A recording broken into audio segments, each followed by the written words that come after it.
Assalamualaikum Radeners. Dalam video kali ini, Den Bagus akan membagikan cerita horor nyata yang selanjutnya kita sebut CHN. CHN episode pertama ini, Den Bagus akan mengangkat sebuah kisah nyata yang berjudul Curug Air Terjun Angker Keraton Jin. Guna melindungi lokasi wisata curug atau air terjun beserta tokoh yang ada di dalam kisah ini, sesuai permintaan kisah ini Den Bagus samarkan. Kisah ini datang dari seorang pemuda, sebut saja namanya Sadam. Sadam adalah anak lulusan salah satu kejuruan di Jakarta Timur lulusan tahun 2005. Kisah ini pun terjadi semasa libur kelulusan tahun tersebut. Ada 10 orang tokoh dengan komposisi 10 orang laki-laki dan 3 orang perempuan. Sebut saja nama mereka adalah Sadam, Ira yang adalah pacarnya si Sadam, Wawan, Sulis yang adalah pacarnya Wawan, Ade, Wati yang adalah pacarnya Ade, Bowo, Ahmad, Heru, Desta, Dedi, Aji, dan Dani. Cerita bermula ketika pada saat itu hari Sabtu pagi di bulan Juni. 13 orang ini berencana untuk camping di sebuah curug daerah Puncak Bogor. Seminggu sebelumnya mereka sudah merencanakan perjalanan mereka ini. Pagi hari, dari Jakarta mereka semua berangkat menggunakan kereta KRL menuju stasiun Bogor. Sesampainya di Bogor, mereka berjalan kaki menuju Kebun Raya Bogor dan kemudian menyewa sebuah mobil angkot untuk naik hingga ke lokasi curug. Dari turun angkot hingga lokasi pintu masuk curug, mereka masih harus berjalan kaki lagi sejauh 2 km. Akhirnya mereka pun tiba di depan pintu masuk curug tepat jam 3 sore. Untuk Radeners ketahui di sana terdapat 7 tingkatan curug atau air terjun, di mana setiap tingkatan ada lokasi untuk berkemah dan makin tinggi tingkatan curug makin sulit medan jalan yang harus dilalui. Jalan setapak semakin licin dan sempit. Perjalanan mendaki jalanan curug pun dimulai, rombongan Sadam melewati satu demi persatu tingkatan curug. Dari curug 1, curug 2, hingga tibalah di curug ketiga. Rombongan Sadam membawa 3 tenda camping, 1 tenda besar dan 2 tenda kecil. Di curug ketiga ini rombongan beristirahat, dan sempat ada rencana untuk membuka tenda di tingkatan ini saja. Namun, entah mengapa Bowo, Ahmad dan Heru mempunyai ide untuk buka tenda di curug kelima. Setelah mereka berdiskusi akhirnya batal niat membuka tenda di curug 3, akhirnya mereka melanjutkan perjalanan ke curug 5. Pada saat itu kondisi cuaca baru saja selesai hujan lebat di pagi harinya. Sesampainya di curug 5, mereka pun akhirnya membuka tenda. 1 tenda kecil untuk 3 orang perempuan, 1 tenda kecil untuk Sadam, Bowo, Ahmad dan Heru, sedangkan tenda besar untuk sisa anak laki-laki lainnya. Ketika rombongan ini membangun tenda, Wawan dan Ahmad mencoba cek jalur setapak menuju curug 6, yang tingkatannya di atas lagi dari curug 5. Namun anehnya, di tengah jalan setapak ada pohon tumbang yang menghalangi jalan dan membuat mereka bertanya-tanya kok bisa ya tumbang. Akhirnya mereka berdua balik lagi ke lokasi tenda dan menceritakan hal ini kepada rombongan. Sadam pun berkata, ya mungkin saja kita gak boleh kali naik ke curug 6, dan lagi pula medannya pun sulit untuk kesana kan. Akhirnya tepat azan maghrib tenda pun sudah berdiri semua. Masing-masing orang menyiapkan bawaannya sendiri-sendiri. Beberapa orang membuat api unggun yang kayunya diambil dari sekitar lokasi tenda. 3 orang perempuan, Ira, Wati, dan Sulis memasak mie instan untuk menu makan malam mereka. Setelah waktu Isya, mereka semua makan malam di sekitaran api unggun. Barulah mulai ada yang aneh di lokasi tempat mereka membuka tenda. Lokasi tenda mereka ini di tanah lapang kecil pinggir sungai yang di utaranya ada curug atau air terjun besar berjarak sekitar 20 meteran. Air terjun ini bisa terlihat dari tenda mereka masing-masing. Keanehan bermula ketika Desta yang saat itu membawa gitar, mulai memainkan gitarnya dan bernyanyi-nyanyi bersama beberapa orang yang ada di sekitar api unggun. Baru saja memainkan sebuah bait lagi, tiba-tiba ada sebuah suara benda jatuh di atas tenda perempuan. Suara benda itu seperti sebuah batu yang dilemparkan dari arah atas jalan setapak menuju curug 6. Desta sempat terhenti ketika kejadian ini terjadi. Namun Desta tetap melanjutkan memainkan gitarnya dan mereka kembali bernyanyi. Baru saja sampai di pertengahan lagu, terdengar kembali suara batu yang ditimpukkan dari arah atas jalan setapak curug 6. Desta yang lainnya pun hening kembali sambil melihat ke arah tenda perempuan. Pada saat itu, Sadam yang paling pemberani di antara mereka pun berteriak ke arah jalan setapak dan mengatakan, sekali lagi nimpuk gewe kejar lo ya ke atas. Gak usah isengin rombongan kami ya, kami gak ganggu rombongan kalian. Pada saat itu Sadam berpikir bahwa ada rombongan yang sudah sempat membuka tenda di tingkat atas mereka curug 6. Kemudian mereka kembali bermain gitar dan bernyanyi. Hingga hampir saja lagu yang mereka nyanyikan itu berhenti, ada lemparan batu lagi untuk ketiga kalinya ke atas tenda perempuan. Untuk yang kali ini sontak Saddam pun berteriak, "Woi, bener-bener lo ya iseng banget," dan spontan berlari menuju jalan setapak mendaki ke arah Curug 6. Wawan dan Ahmad mengejar Saddam dari belakang guna menemaninya. Setibanya di pohon yang tumbang itu, sambil melihat ke atas dataran lokasi tenda camping Curug 6. Di antara semak-semak pinggiran jurang Curug 6 itu Saddam melihat tidak ada siapapun dan posisi tidak ada cahaya apapun termasuk api unggun dan cahaya layar handphone dari rombongan lain yang berada di Curug 6. Ketika berada di belakang Saddam, di antara semak di ujung jalan setapak dari sisi sebelahnya pohon yang tumbang. Wawan melihat sesosok bayangan hitam besar yang lama-kelamaan memunculkan dua mata merah menyala dan belum sempat bayangan itu berwujud sempurna Wawan sontak berteriak. "Apa itu di ujung jalan?" kata Wawan. Ahmad dan Saddam pun ikut menolehkan pandangan menuju titik yang disebutkan oleh Wawan tadi. Bulu kuduk Ahmad merinding, namun anehnya Saddam dan Ahmad tidak melihat apapun seperti yang dikatakan Wawan. Saddam pun berkata, "Wan, lo salah lihat kali." Seketika bayangan hitam itu hilang dari pandangan Wawan. Dan mereka bertiga turun kembali menuju area tenda rombongan mereka. Sesampainya di area tenda, kawan mereka yang lain bertanya, "Ada apa di atas?" "Ada siapa di atas? Orang iseng ya?" Wawan dan Ahmad yang sempat merasakan sensasi yang aneh hanya bisa terdiam, muka Wawan terlihat pucat, kemudian Saddam pun berkata, "Tenang saja, gak ada apa-apa kok. Mungkin ada orang jahil aja ya, entah di sekitar mana dekat tenda kita ini. Ya udah, kita sekarang santai-santai aja ya, jam juga sudah menunjukkan pukul 9 malam ini. Ya kalau ada yang mau tidur, tidur aja duluan. Besok pagi-pagi kita bangun terus mandi deh di air terjun Curug 6 itu," sambil Saddam menunjuk ke arah air terjun Curug 6. Akhirnya rombongan ini pun menempati tendanya masing-masing, ada yang bermain kartu remi di dalam tendanya, ada yang asik main handphone, ada yang merokok sambil ngopi. 3 orang perempuan tidur di tendanya, dan Saddam Bowo Ahmad serta Heru hanya mengobrol ringan menikmati suasana malam sambil merokok dan ngopi. Posisi Bowo dan Ahmad ada di dalam tenda, Saddam di tengah pintu tenda, sedangkan Heru berada di luar depan pintu tenda duduk bersampingan dengan Saddam menghadap ke arah utara. Arah air terjun berada, tidak terasa waktu sudah menunjukkan pukul 11 malam, karena terlalu asiknya mereka mengobrol, waktu pun cepat berlalu. Saddam yang melihat Bowo dan Ahmad sudah tertidur, berencana tidur pula di samping mereka. Belum saja sempat merebahkan badannya, seketika Heru yang saat itu masih terduduk di luar depan pintu tenda berteriak, "Apaan itu? Apaan itu?" berteriak dengan kencangnya.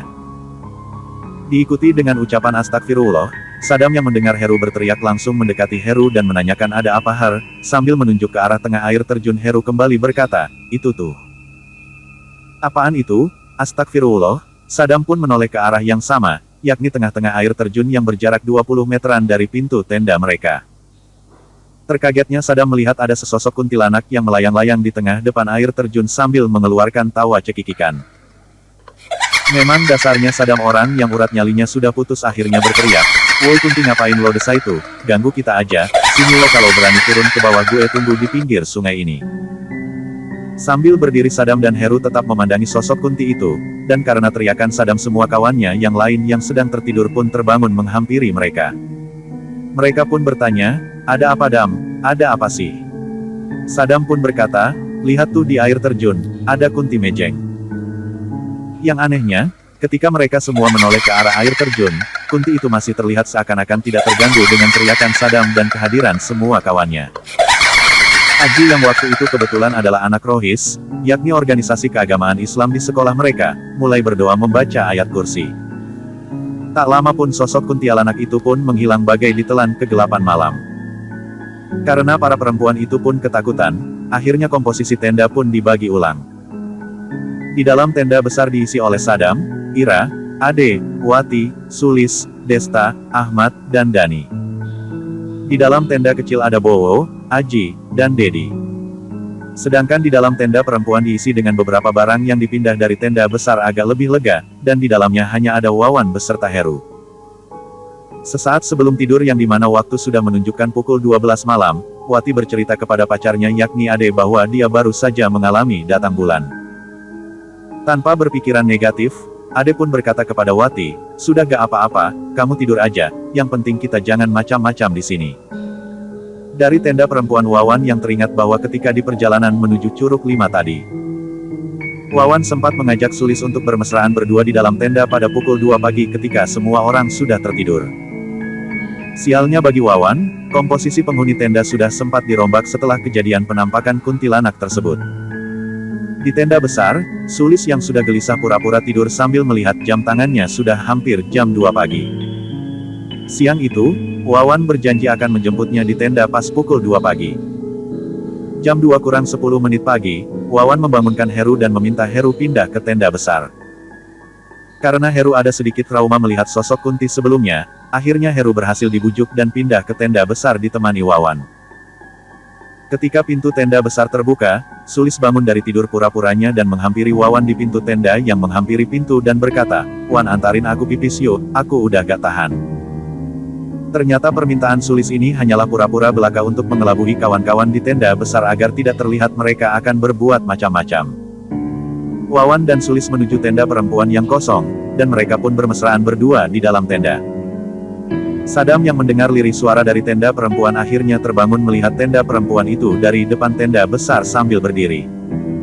Sadam melihat tenda perempuan bergoyang-goyang seperti ada pertarungan di dalamnya. Sadam kemudian menengok ke arah dalam tenda besar melalui celah pintu tenda dan melihat ada Heru di dalamnya. Sadam pun terheran, loh kok bisa Heru ada di tenda besar, bukannya ada di tenda perempuan. Jangan-jangan tukaran lagi sama Sulis. Ketika Sadam cek kembali ternyata Sulis tidak ada di antara jajaran kawan-kawan yang tertidur. Sadam berinisiatif untuk menghitung kawannya yang tertidur seperti pepes ikan berjejer di dalam tenda itu, memastikan jumlahnya lengkap ada 8 orang. Sadam pun menghitung mulai dari Ira yang tidur di sebelahnya, Wati, Ade, Desta, Ahmad, Dani, dan Heru yang bertukar tenda dengan Sulis. Namun Sadam menghitung ada 9 orang, bukannya 8 orang. Sadam hitung ulang kembali, dicek masih ada 9 orang bukannya 8 orang. Ada satu sosok di tengah Ade dan Desta yang menggunakan sleeping bag namun mirip sekali dengan Sulis. Ketika dihitung sekali lagi tiba-tiba pas 8 orang, dan sosok di tengah Ade Desta itu pun tidak ada menghilang begitu saja. Karena merasa masih mengantuk, Sadam akhirnya kembali tidur. Bo, Aji, dan Dedi terbangun dibangunkan oleh suara azan yang terdengar dari arah bawah Curug 1. Tidak seberapa lama, Sadam pun ikut terbangun. Kondisi Curug saat itu, masih subuh dan berkabut. Ketika Sadam memandang ke arah bawah warung kopi yang berada di Curug 3. Terlihat di depan warung terdapat kereta kencana lengkap dengan kudanya namun tidak ada satupun penumpang berikut kusir di dalamnya. Karena melihat hal ini, Sadam memberitahukan semua kawannya untuk melihat kereta kencana itu. Dan benar saja, semua orang yang terdiri dari 13 orang itu melihat dengan jelas ada sebuah kereta kencana berkuda yang nyata namun seperti hologram tembus pandang tanpa penumpang. Yang lebih anehnya lagi membuat mereka tak habis pikir, lewat mana kereta kencana itu datang. Sedangkan jalan setapak curug itu kecil dan sempat dan sudah pasti tidak muat dilalui oleh kereta kencana. Tidak lama setelah mereka melihat kereta kencana itu, tiba-tiba saja kereta kencana itu menghilang begitu saja dalam sekejap. Melihat kejadian itu, Sadam memerintahkan kawan-kawan untuk merapikan semua tenda dan siap-siap untuk pulang dengan sebelumnya mampir sarapan di warung kopi Curug 3. Setibanya di warung kopi Curug 3, rombongan memesan sarapan, ada yang hanya membeli kopi sambil makan-makan gorengan. Kebetulan yang punya warung adalah ibu-ibu parubaya yang menggunakan kebaya, terlihat orangnya ramah. Sadam memberanikan diri untuk bertanya kepada sang ibu, dengan pertanyaan, "Bu, punten. Selepas subuh tadi kami melihat ada kereta kencana berdiam tanpa penumpang pas di depan warung ibu ini." Belum menyelesaikan pertanyaannya, si ibu warung pun menjawab. "Dan, yang Aden dan teman-teman Aden lihat itu adalah keretanya Raja Jin di curug ini. Curug ini kental dengan beberapa kerajaan jin yang bersemayam di beberapa tingkatan curug.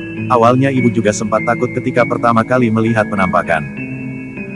Yang penting dan, kalau berada di curug ini, nginap ataupun tidak nginap, harus menjaga kebersihan, tidak berkata kotor, membuang sampah sembarang. Apalagi sampai melakukan perbuatan tidak terpuji seperti zina. Biasanya kalau yang sama zina di curug sini, bakalan gancet dan..." "Iya gancet. Semalam ibu sekitar jam 2 pagi terbangun, dan tiba-tiba sempat melihat ke arah Curug 5 dari warung ibu ini. Yang ibu lihat di tenda perempuan itu ada sosok Gunderuwo yang masuk menembus ke dalam salah satu tenda rombongan Aden dan selang berapa menit tenda bergoyang-goyang. Tapi ibu juga melihat, dari arah tenda besar muncul sosok kakek tua mirip orang Jawa dengan baju surjan lengkap beserta belangkonnya mengusir Gundurwo tersebut. Kemudian kakek tua itu masuk kembali ke dalam tenda besar rombongan Aden. Melihat hal itu ibu tenang dan kembali tidur. Mendengar hal itu Sadam menarik Wawan pergi menjauhi warung kopi dan berbicara empat mata. Sadam bertanya kepada Wawan, "Wan, ngaku aja, semalam jam 2 ente sama Sulis ngapain di tenda perempuan berduaan aja? Aneh lihat loh Wan tenda perempuan itu goyang-goyang." Wawan terdiam beberapa detik, kemudian berkata, "Maaf Dam, gue sama Sulis hilaf semalam. Maafin gue sama Sulis Dam, gue mohon jangan ceritain ini ke kawan kita lainnya. Gue janji tobat dan seriusin Sulis sampai nikah nanti." Mendengar jawaban Wawan, Sadam pun berkata, "Gila ente Wan, ente gak sadar apa dari semalaman itu kita digangguin terus, dan ente malah berani berbuat begituan sama Sulis." Wawan pun kembali meminta maaf kepada Sadam, "Maafin gue Dam, maafin. Tapi ada yang aneh Dam waktu gue sama Sulis melakukan perbuatan itu." Sulis bilang, "Terkadang muka gue berubah menjadi sosok seram, kemudian berganti muka gue lagi, begitu terus sampai gue dan dia selesai berbuat begitu." Sulis baru cerita setelahnya Dam, dia mau berteriak, tapi takut kawan-kawan di tenda lain dengar dan melihat kita lagi melakukan hal yang hina ini. "Sekali lagi maafin gue ya Dam." Akhirnya Sadam pun menjawab, "Oke Wan, ingat ya Wan, ente mesti tanggung jawab terhadap Sulis, jangan sampai ente hanya untuk manfaatin dia sesaat." "Iya Dam gue janji," jawab si Wawan. Selesai mereka berdua berbicara empat mata, akhirnya Sadam pamit ke ibu warung untuk pulang kembali ke Jakarta. Sadam bilang ke ibu warung, "Bu, kami pamit pulang ya." Ibu warung pun menjawab, "Iya Den, hati-hati di jalan ya Den." Untung si kakek yang ada di belakang Aden itu semalam ngusir si Gundurwo jahat itu ya Den, salam buat keluarga Aden di rumah. Mendengar perkataan ibu, sepertinya ada yang aneh. Apa maksudnya si kakek itu yang menjaga dan ikut aku selama ini ya? Tanya Sadam terhadap dirinya sendiri sambil berjalan pulang. Nah itu dia Radeners, cerita horor nyata dari Raden Bagus kali ini. Jangan lupa subscribe channel Raden ya, dan klik tombol loncengnya agar Radeners dapat notifikasi video terbaru yang gak kalah seru lainnya dari channel Raden Bagus. Wassalam.